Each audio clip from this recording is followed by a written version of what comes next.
Rama, pedang ini naga puspa. Selamatkan dia. Jangan sampai jatuh ke tangan pendekar berwatak jahat.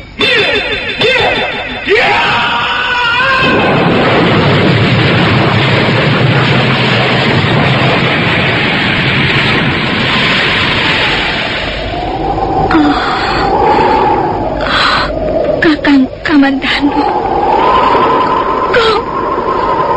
kau masih juga tidak percaya bahwa aku mencintaimu. Mesin, maafkan aku, Mesin. Mesin. Mesin!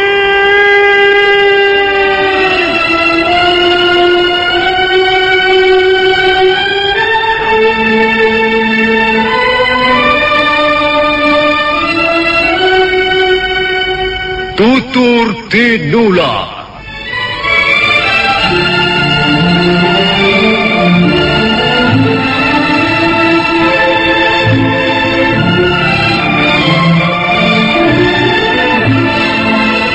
Sebuah sandiwara radio serial, produksi Sanggar Cerita dan Teater Sanggar Prativi. Sebuah kisah dengan latar belakang sejarah runtuhnya Singasari dan berdirinya Kerajaan Majapahit.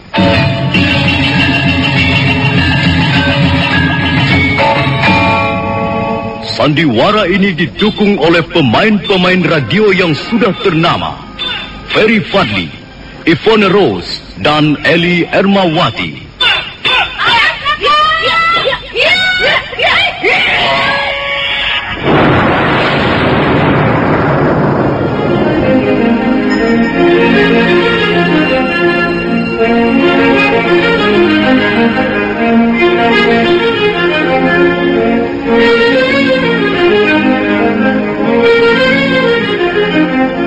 Cerita ini ditulis dan diolah oleh S. Tijab, hiasan musik dan sutradara C. Ispriyonoka.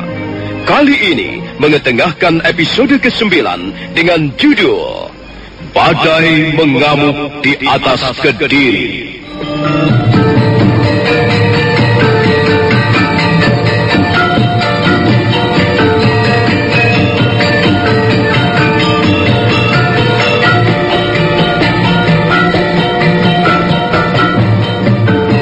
Dalam seri ke-247 ini didukung oleh para pemain Ferry Fadli sebagai Arya Kamandanu, Ivone Rose sebagai Sakawuni, Eli Ermawati sebagai Mesin, Rio sebagai Panji Ketawang, Yanto dan Harso sebagai prajurit, Masono sebagai Wira Raja, Nusri Nurdin sebagai Lembu Sora, Rusli sebagai Rangga Lawe, Heri Stiono sebagai Dia Sang Rama Wijaya, Idris Apandi sebagai Ramapati, dan Asdi Suhastra pembawa cerita.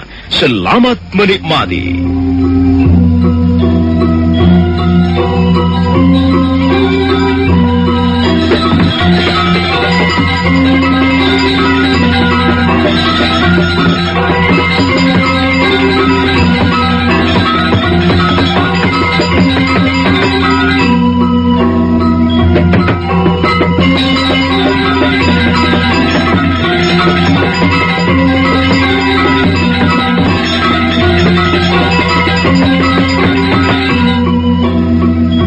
Arya Kamandanu sangat geram dan kesal. Dia tak habis mengerti mengapa kemalangan terus menimpa dirinya dan Mesin, istrinya yang amat dicintainya. Mengapa mereka harus selalu menderita? Siapakah yang bersalah? Apakah dosa-dosa mereka demikian berat sehingga penderitaan itu datang menghantam bagaikan gelombang lautan? Tak henti-hentinya. Bahkan boleh dikata, mereka tak bisa bernafas parang sejenak untuk menikmati ketentraman. Arya Kamandanu baru saja menderita kesedihan yang hebat begitu melihat keadaan Mesin. Sekarang Mesin tiba-tiba lenyap. Siapakah orang yang telah menculiknya dan apa maksudnya? Mesin! Mesin! Kakak Mesin! Kakak Mesin! Mesin!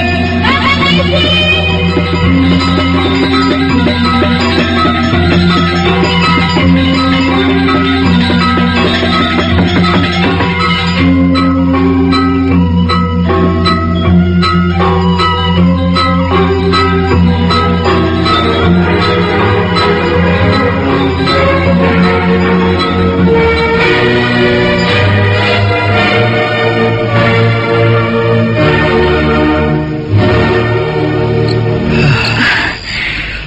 Kamandano, kau harus menerima keadaan ini.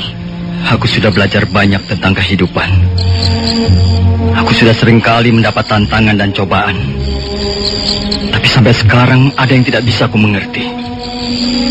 Ialah tentang nasib manusia. Ternyata nasib manusia begitu rapuh. Dia hanyalah ibarat sepotong kayu yang terombang-ambing di tengah lautan.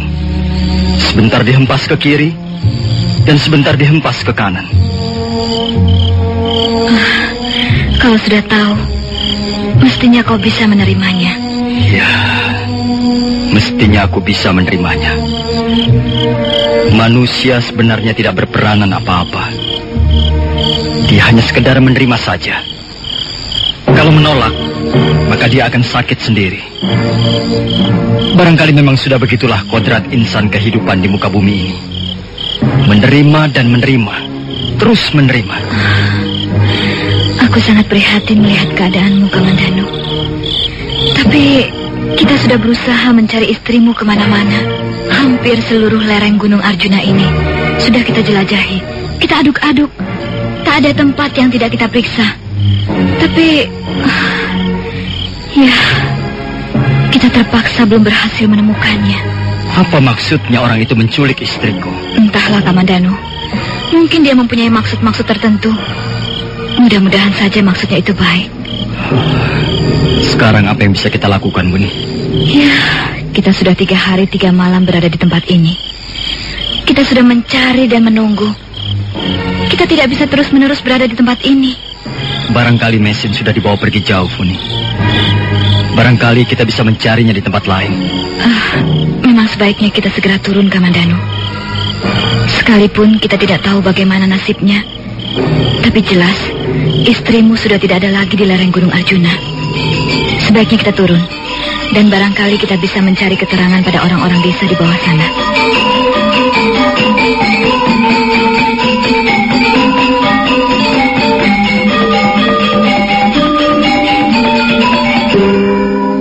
Malam itu juga, Arya Kamandanu dan Sakawuni memutuskan untuk turun dari lereng Gunung Arjuna. Arya Kamandanu nampak sangat sedih, hatinya bagaikan tercabik-cabik. Mendadak semua kenangan itu bermunculan di permukaan pikirannya. Baik kenangan yang manis ataupun yang pahit, yang dialaminya bersama Meisin. Arya Kamandanu kemudian perlahan-lahan naik ke atas punggung kudanya. Mendadak, dia seperti melihat gubuknya masih utuh. Dan dia melihat Meisin bekerja dengan rajin di halaman rumahnya dengan ditemani Panji Ketawang. Panji, ayolah. Kau jangan bermalas-malasan saja. Kau harus belajar bekerja. Saya sudah bekerja, Bi. Saya sudah membantu Paman Kamandanu membelah kayu bakar. Sekarang, bantulah Bibi membersihkan halaman ini. Bibi akan menyapu, dan kau boleh mencabuti rumput-rumput. Baik, Bi. Saya akan membantu Bibi. Nanti, kalau pamanmu sudah kembali, halaman ini sudah harus bersih dan rapi. Kalau mau, banyak yang bisa kita kerjakan, Panji. Tak baik bermalas-malasan saja. Aku tidak mungkin bisa melupakan tempat ini untuk selama-lamanya. Tempat ini mempunyai arti tersendiri dalam hidupku. Ketika melangkahkan kaki untuk menempuh kehidupan, sebagian dari diriku telah tertinggal di tempat ini. Dan tak mungkin dipungut lagi. Apa yang terjadi sudah dicatat. Tidak mungkin dihapuskan kembali. Lereng Gunung Arjuna. Sebuah gubuk mumil yang berdiri di atas lereng Gunung Arjuna. Sekarang sudah tidak ada lagi. Sebentar lagi dia akan menjadi tempat yang sangat sepi. Sangat menyedihkan. Sepi dan menyedihkan. Puing-puing gubuk yang pernah kubangun akan kesepian dan kedinginan. Dia akan terus meratap siang malam, hanya dengan ditemani oleh kabut dan cahaya bintang. Tapi setidak-tidaknya dia ikut menjadi saksi bahwa di tempat ini pernah tinggal seorang laki-laki bernama Arya Kamandanu. Laki-laki yang bodoh dan celaka itu tinggal bersama istrinya yang cantik dan setia bernama Meisin. Di sini juga pernah tinggal seorang bayi merah bernama Ayu Wandira dan seorang bocah bernama Panji Ketawang. Tapi akhirnya semua itu lenyap, hilang tanpa bekas. Kau sudah siap, Kamandanu? Iya, aku sudah siap, Uni. Marilah kita berangkat.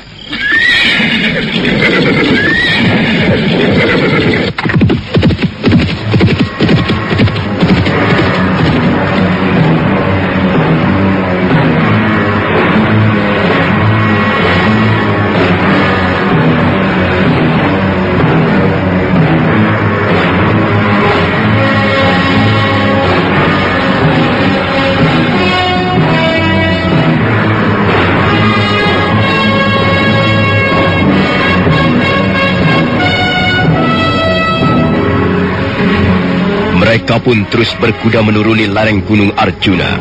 Makin lama makin jauh dan makin jauh.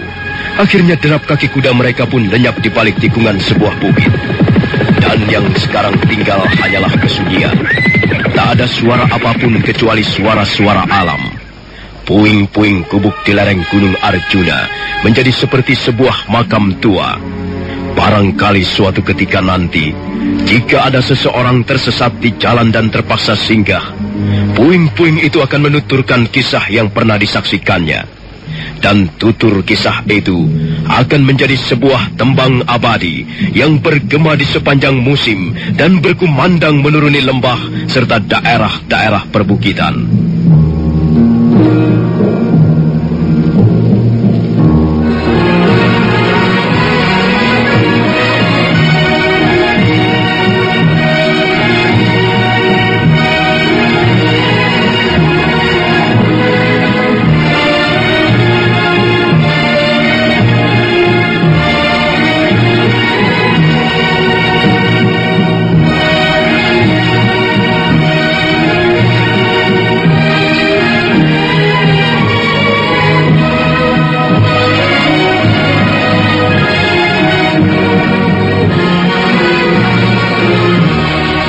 Arya Kamandanu dan Sakawuni terus berkuda meninggalkan lereng Gunung Arjuna. Mereka berkuda mengarungi malam, dan sebentar kemudian mereka sudah tiba di tepian desa Kumaper. Kita tinggalkan sejenak Arya Kamandanu yang sedang dirundung kesedihan akibat kemalangan yang menimpa keluarganya. Sekarang, marilah kita lihat apa yang terjadi di pantai Laut Japa bagian timur.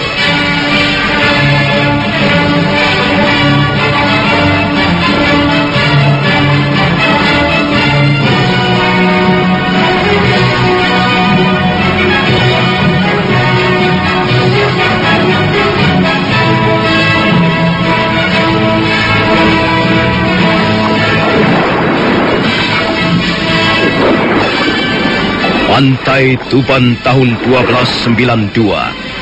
Waktu itu baru menginjak awal bulan ke-10. Tak jauh dari pesisir nampak para nelayan sibuk mencari ikan. Cahaya pelita perahu-perahu mereka bagaikan kunang-kunang terbang di atas permukaan air laut. Mereka terus bekerja hingga fajar tiba. Mendadak, salah seorang di antara mereka berteriak-teriak sambil menunjuk ke tengah laut lepas. Dan tak lama kemudian muncullah beberapa buah titik hitam yang semakin lama semakin membesar. Ternyata titik-titik hitam itu adalah sekumpulan perahu jung yang terus bergerak semakin mendekati pantai. Para nelayan seketika menjadi sibuk mengarahkan perahu-perahunya ke tepi pantai. Mereka memberi jalan pada sekumpulan perahu jung yang akan lewat. Jumlah perahu jung itu ada 64. Mereka terus bergerak berbondong-bondong menuju ke muara Sungai Sugalu.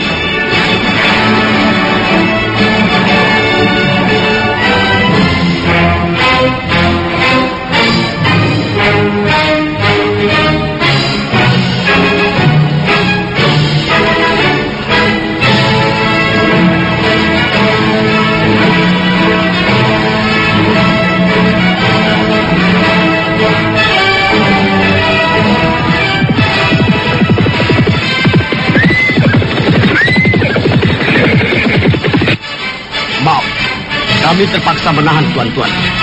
Siapakah tuan-tuan ini? Dan apa maksud tuan-tuan datang ke pendukuhan kami? Oh, rupanya kalian adalah prajurit-prajurit Majapahit. Oh, bukan, Tuan. Kami bukan prajurit. Kami hanyalah orang-orang desa biasa. Tapi kami mendapat tugas untuk mengamankan daerah di sekitar pendukuhan kami. Aku ingin bertemu dengan Ratu Gustimu. Apakah Gusti Sangramawijaya yang Tuan maksudkan? Iya, benar. Aku ingin bertemu dengan Angger Sangramawijaya. Tuan belum menjawab pertanyaan kami. Kami ingin tahu siapa nama Tuan, dari mana asal Tuan, dan apa keperluan Tuan, sehingga ingin bertemu dengan Gusti Sangramawijaya.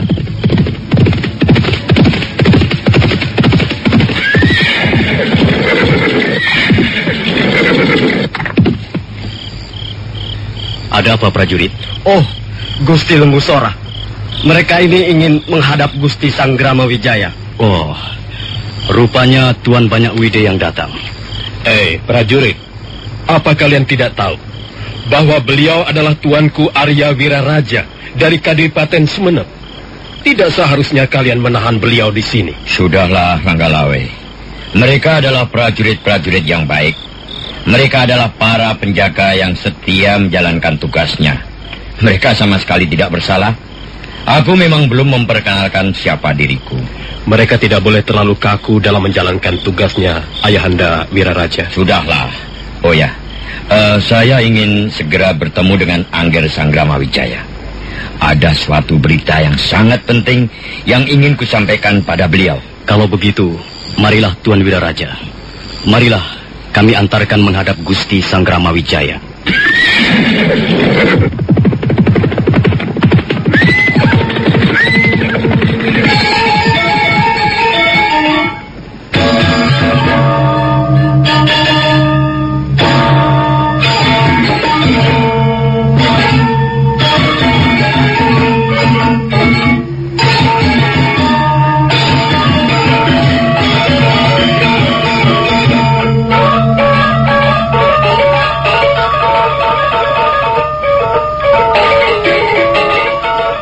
Lembu Sora dan Ranggalawe segera membawa rombongan Arya Wiraraja alias Banyak Wide menemui Dyah Sangramawijaya.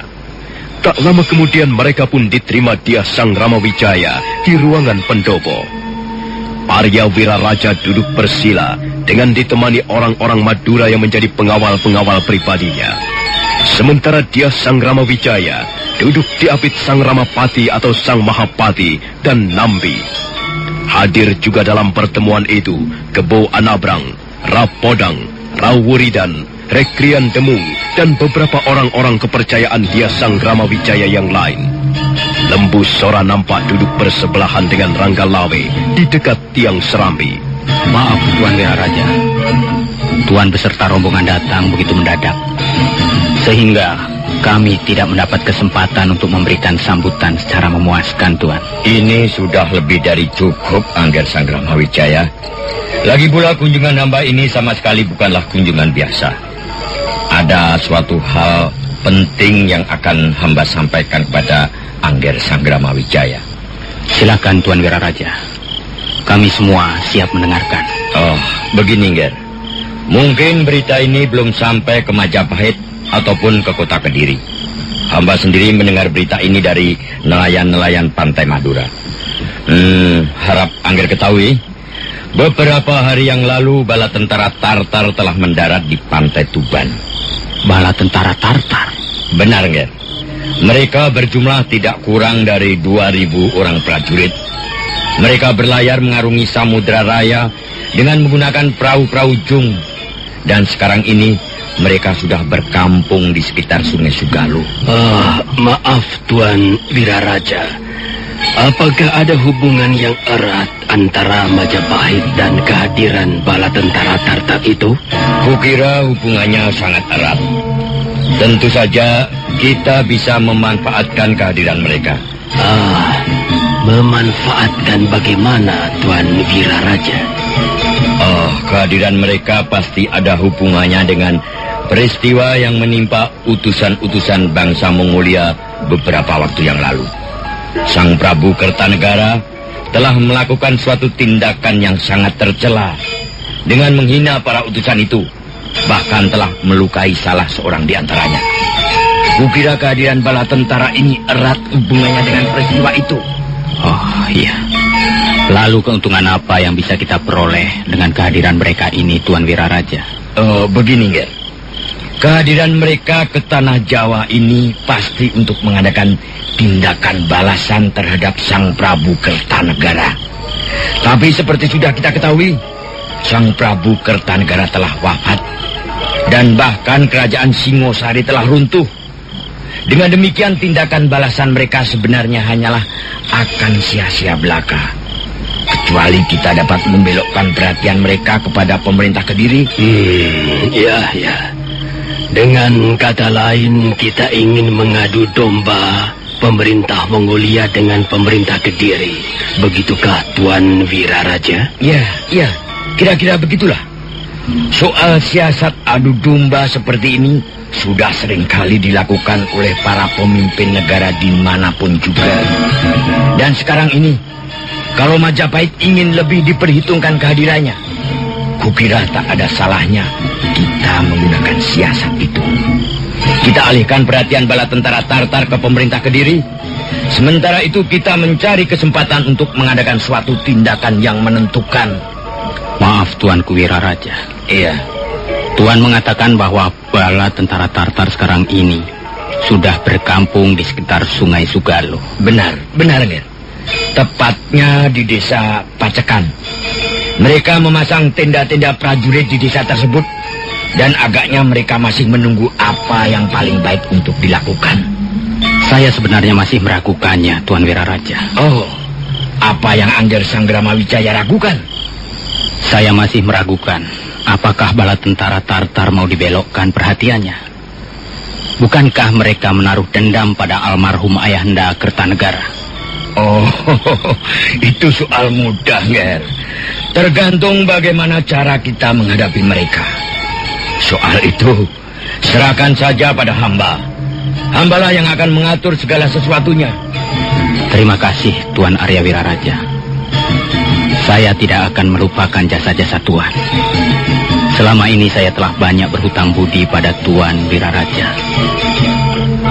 Masih segar dalam ingatan saya ketika saya menjadi pelarian. Dan akhirnya Tuan Wiraraja menampung saya berikut keluarga di Kadipaten Sumenep. Tuan telah memberikan makanan pada keluarga saya, juga pakaian untuk bersalin. Oh, sudahlah, Ger. Sudahlah. Lupakan saja soal itu. Tidak, Tuan. Saya tidak bisa melupakan jasa-jasa Tuan. Dan saya pun tidak akan melupakan janji yang pernah saya ucapkan kepada Tuan Wiraraja. Kalau semua rencana ini berhasil dengan gemilang dan Majapahit dapat merebut kekuasaan Kediri, saya sudah berjanji saya akan membagi kerajaan menjadi 2 bagian. Sebagian untuk saya sebagai pewaris tahta Singasari, dan sebagian lagi untuk Tuan Wiraraja.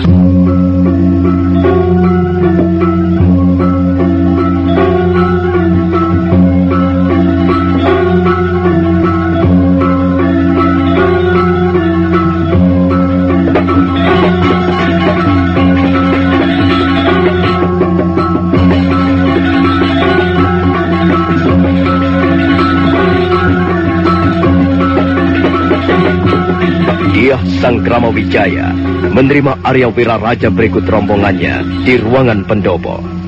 Arya Wiraraja melaporkan kehadiran bala tentara Tartar yang sekarang sudah bermukim di sekitar Sungai Sugalu, tepatnya di desa yang bernama Pacekan.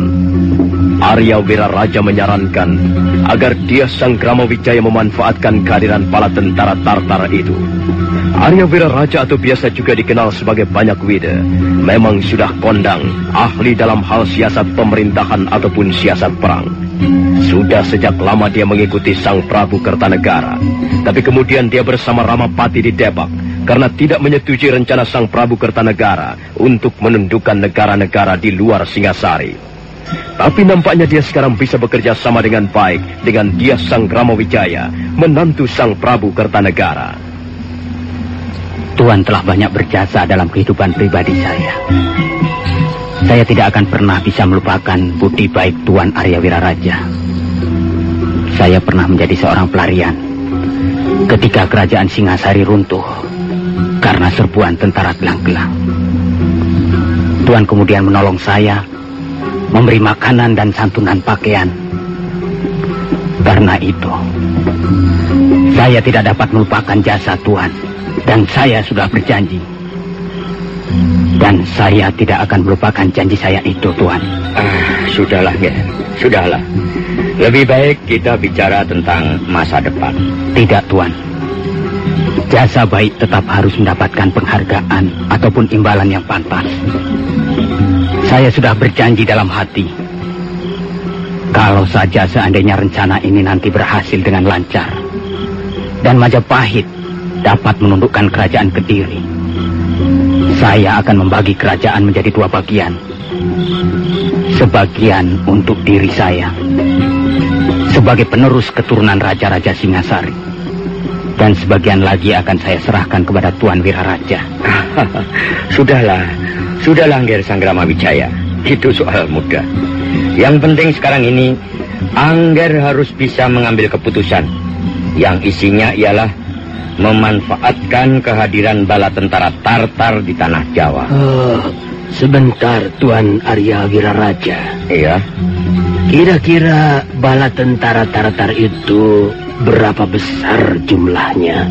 Jumlahnya tidak kurang dari 2.000 orang prajurit Adiramapati. Dan mereka datang dengan persenjataan yang lengkap. Ada pasukan pemanah, pasukan pedang, pasukan tombak, dan pasukan berkuda. Oh, iya. Baiklah.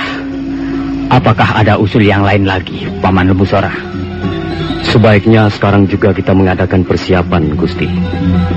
Hamba kira calon-calon prajurit Majapahit sudah banyak jumlahnya. Dan nampaknya mereka sudah siap siaga untuk bertempur melawan musuh. Ya. Begitu juga baik, Gusti. Usul itu hamba kira sebaiknya kita terima.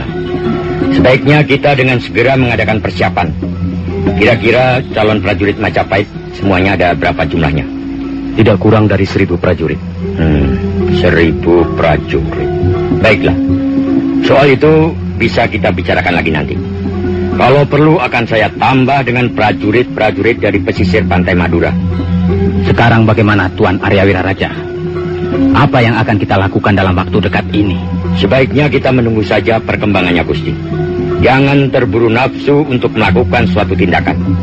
Apapun yang akan kita lakukan, harus kita pertimbangkan masak-masak.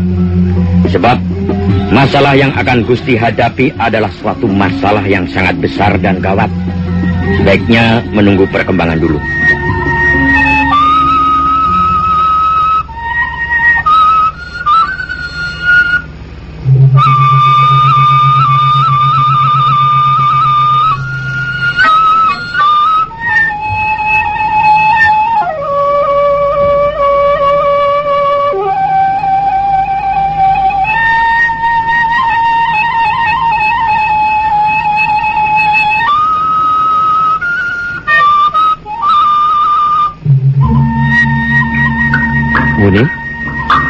Wuni?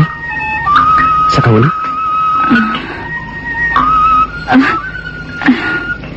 Ada apa, Kamandanu? Kau mengganggu tidurku saja. Aku melihat sesuatu di sana, di sebelah utara sana.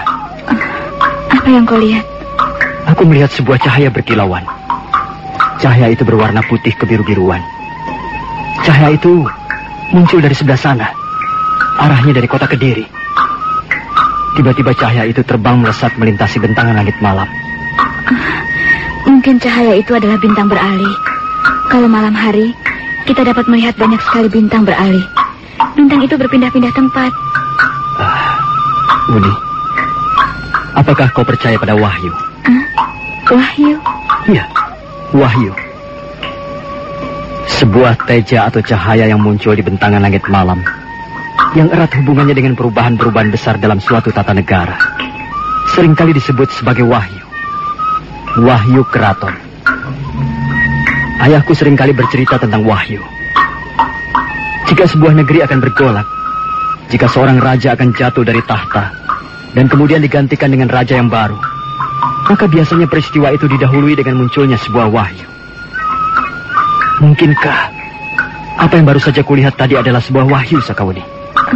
Ya, aku tidak tahu persis soal itu.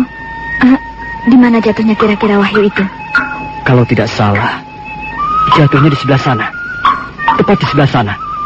Di arah barat laut dari tempat kita menginap sekarang ini. Kalau begitu, persis di hutan tarik. Ya, benar, Wuni. Wahyu itu jatuh di tengah-tengah hutan tarik. Cahaya itu mendadak lenyap. Padam ketika persis akan jatuh di hutan tarik. Apa pendapatmu soal ini, Sakawuni? Apakah ada hubungannya dengan Padukuhan Majapahit? Sudah aku katakan, aku tidak tahu banyak soal itu. Aku baru sekarang ini mendengar adanya cahaya yang bernama Wahyu. Tapi mungkin juga apa yang baru saja kau katakan itu benar. Dan kalau benar, barangkali pamor Wahyu Kerajaan Kediri sudah pudar dan berpindah ke Majapahit. Sayang sekali kau tidak melihatnya, Wuni. Cahaya atau teja itu tadi sangat indah warnanya. Indah berkilauan. Barangkali seumur hidupku hanya sekali ini aku melihatnya. Kamandanu, entahlah mengapa tiba-tiba hatiku menjadi tidak tenang. Aku selalu teringat pada ayahku. Mungkin sebaiknya kita segera meninggalkan tempat ini, Wuni. Kulihat kau sama sekali belum tidur. Apakah kau tidak mengantuk? Aku tidak bisa tidur. Akhir-akhir ini banyak sekali masalah yang kupikirkan. Ya, baiklah. Ayo kita berangkat. Kita langsung saja menuju ke Majapahit.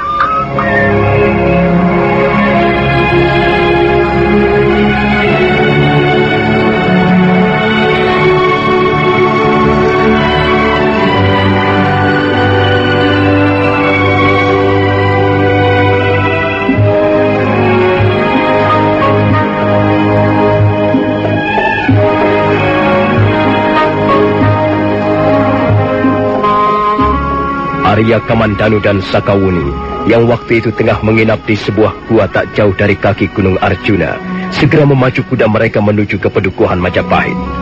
Mereka berkuda ke arah utara, menyusuri daerah berbukit-bukit di kaki Gunung Penanggungan. Hampir sehari semalam mereka berguncang-guncang di atas punggung kudanya masing-masing. Menjelang sore hari berikutnya, mereka sudah tiba di perbatasan Dukuh Majapahit.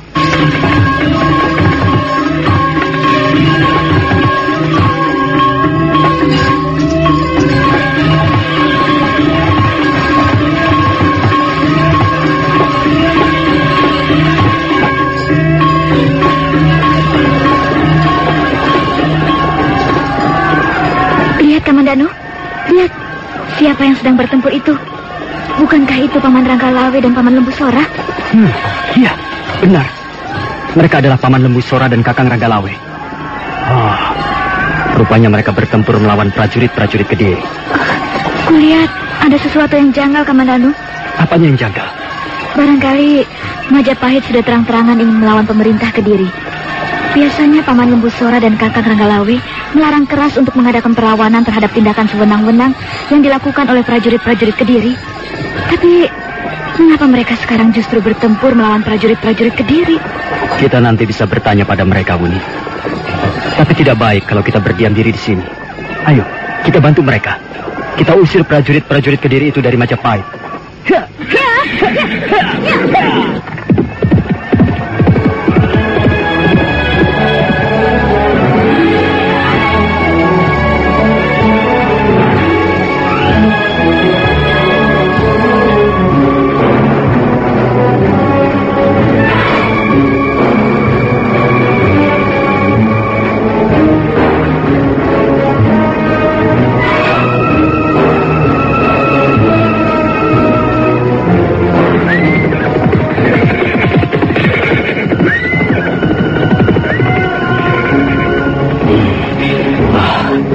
Kamandanu, dan kau Sakawuni. Dari mana kalian berdua? Maaf, Paman. Saya baru saja menengok keluarga saya di lereng Gunung Arjuna dengan ditemani Sakawuni. Bagaimana keadaan keluargamu? Apakah mereka baik-baik saja? Maaf, Paman Lembu Sora. Kami datang terlambat. Tapi bolehkah kami tahu mengapa Paman Lembu Sora dan Kakang Ranggalawe bertempur melawan prajurit-prajurit Kediri? Mereka itu semakin kurang ajar saja. Prajurit-prajurit Kediri itu semakin hari semakin bertambah sombong dan kurang ajar. Mereka selalu berkeliaran di sekitar pedukuhan Majapahit. Pasti mereka menjadi mata-mata. Ya, benar apa yang dikatakan Ranggalawe Sekawuni. Sekali waktu kita memang perlu memberikan peringatan keras terhadap mereka. Kalau tidak, mereka akan semakin berani dan kurang ajar. Dan akhirnya kita akan kehilangan kewibawaan. Kamandano, apa yang kau pikirkan? Nah, aku tahu. Pasti kau sedang memikirkan keluargamu. Pasti kau sedang memikirkan istrimu. Bagaimana keadaan mereka? Keadaan mereka baik-baik saja, Kakang Ranggalawe. Syukurlah kalau begitu. Sudah berapa kali Gusti Sanggrama Wijaya menanyakan perihal dirimu, Kamandano. Sebaiknya kau segera menghadap beliau. Baik, Paman Lembusora. Saya memang akan segera menghadap beliau. Tunggu. Kau kira kita tidak bisa menghadap beliau sekarang ini? Mengapa tidak bisa? Bukankah Gusti Sanggrama Wijaya tengah berunding dengan Ayahanda Arya Wiraraja? Tentu saja kita akan menghadap beliau sambil sekalian ikut merundingkan segala sesuatunya. Bukankah kita juga warga pedukuhan Majapahit? Ayolah, Kamandano, Sekawuni. Ayo kita bersama-sama menghadap Gusti Sanggrama Wijaya. Ketika mereka sudah akan memutar arah kudanya masing-masing, mendadak terdengar derap orang-orang berkuda yang semakin lama semakin dekat.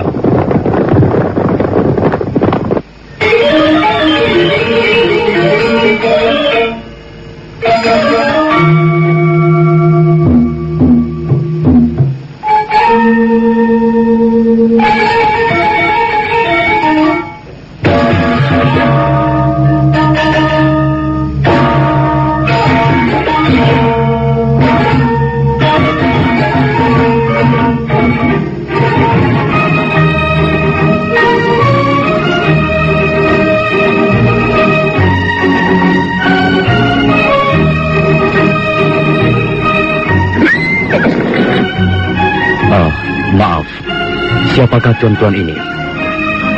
Melihat ciri-ciri pakaian yang tuan-tuan kenakan, tentulah tuan-tuan adalah para prajurit. Aku adalah perwira Yungpo. Dan mereka ini semua adalah tentara Tartar. Kami datang dari negeri Mongolia. Ya, jadi tuan-tuan adalah prajurit-prajurit Tartar. Benar. Di mana kami bisa menemui Tuan Sanggrama Wijaya? Untuk apa tuan-tuan ingin menemui beliau? Kami mengemban amanat dari atasan kami. Kami harus menyampaikan sebuah surat. Tapi kami harus memberikannya secara langsung kepada Tuan Sanggrama Wijaya. Baiklah. Tuan-tuan tidak perlu khawatir. Gusti Sanggrama Wijaya adalah junjungan kami. Beliau adalah kepala desa Majapahit. Kalau tuan-tuan ingin bertemu dengan beliau, mari ikutilah kami. Kami akan mengantarkan tuan-tuan menghadap beliau. Tapi, apakah kami dapat mempercayai kata-kata Tuan? Untuk sementara waktu, memang sebaiknya tuan-tuan percaya kepada saya. Saya adalah Lembusora. Kami semua adalah warga pedukuhan Majapahit. Percayalah, kami tidak akan menipu tuan-tuan. Kami justru ingin membantu tuan-tuan. Marilah. Baiklah. Agaknya kata-katamu bisa kami percaya. Baiklah, kami akan ikut kalian.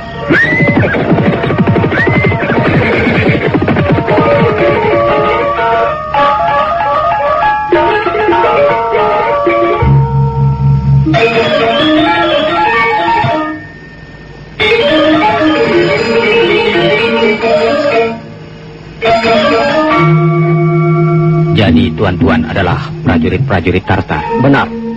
Kami adalah bala tentara Tartar. Kami diutus oleh pimpinan kami untuk menemui Tuan Sanggrama Wijaya. Sekarang tuan sudah berhadapan dengan saya. Apakah yang ingin tuan sampaikan?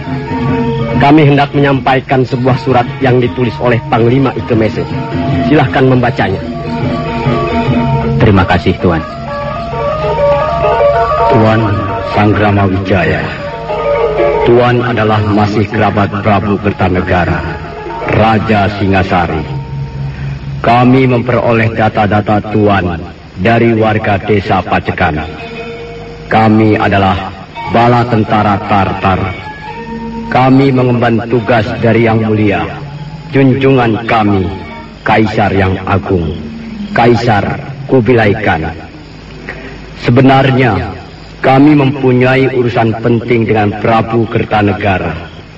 Tapi, sayang sekali, Prabu Kertanegara telah wafat, dan sebagai gantinya, Tuan Sangramawijaya harus mewakili beliau. Dengan surat ini, kami, para panglima tentara Tartar, menyatakan agar Tuan dengan secepatnya menyerah kepada kami.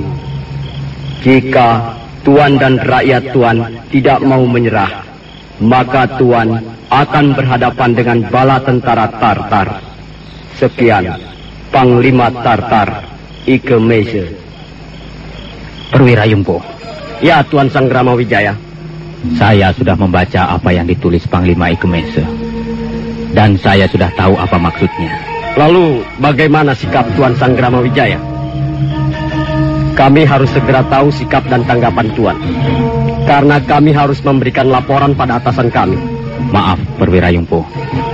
Untuk saya pribadi, sama sekali tidak ada masalah. Tapi saya harus membuat suatu pernyataan, di mana pernyataan itu tadi harus mewakili rakyat Majapahit, rakyat saya. Karena itu, saya tidak bisa segera memberikan jawaban. Kami harus merundingkan dulu dengan para pemuka Padukuhan Majapahit. Untuk sementara ini, Perwira Yumpo dan prajurit-prajurit Tartar, silahkan menunggu di luar. Kami akan melayani segala keperluan tuan-tuan sebagaimana seorang tamu terhormat. Baik, Tuan Sangramawijaya. Kami akan menunggu di luar. Tapi maaf, kami tidak bisa menunggu terlalu lama.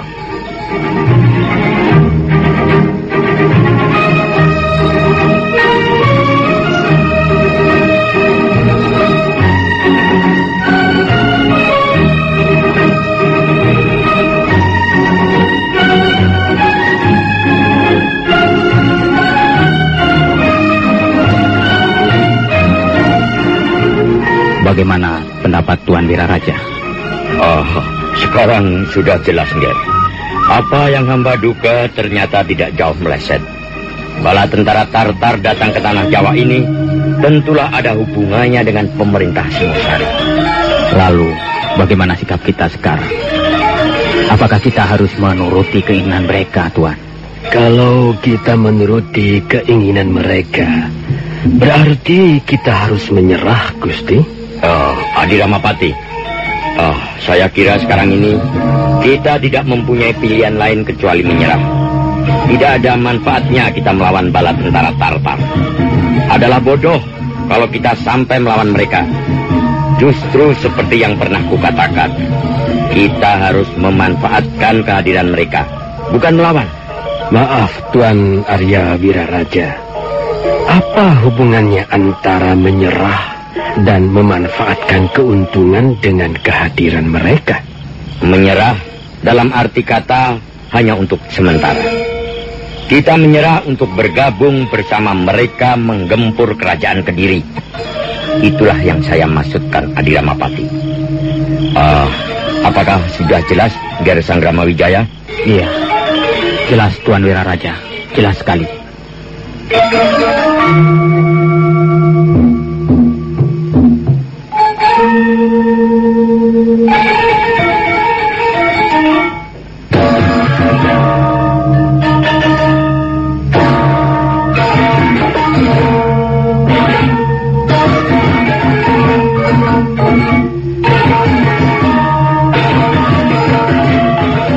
Suasana di dalam ruang pendopo seketika menjadi hening sejenak. Kemudian terdengar Arya Wiraraja mulai berkata. Dengan hati-hati dia mulai menjelaskan bagaimana caranya untuk menghadapi bala tentara Tartar yang terkenal tangguh dan berani dan berjumlah banyak itu. Nah, saudara pendengar, bagaimanakah kisah selanjutnya?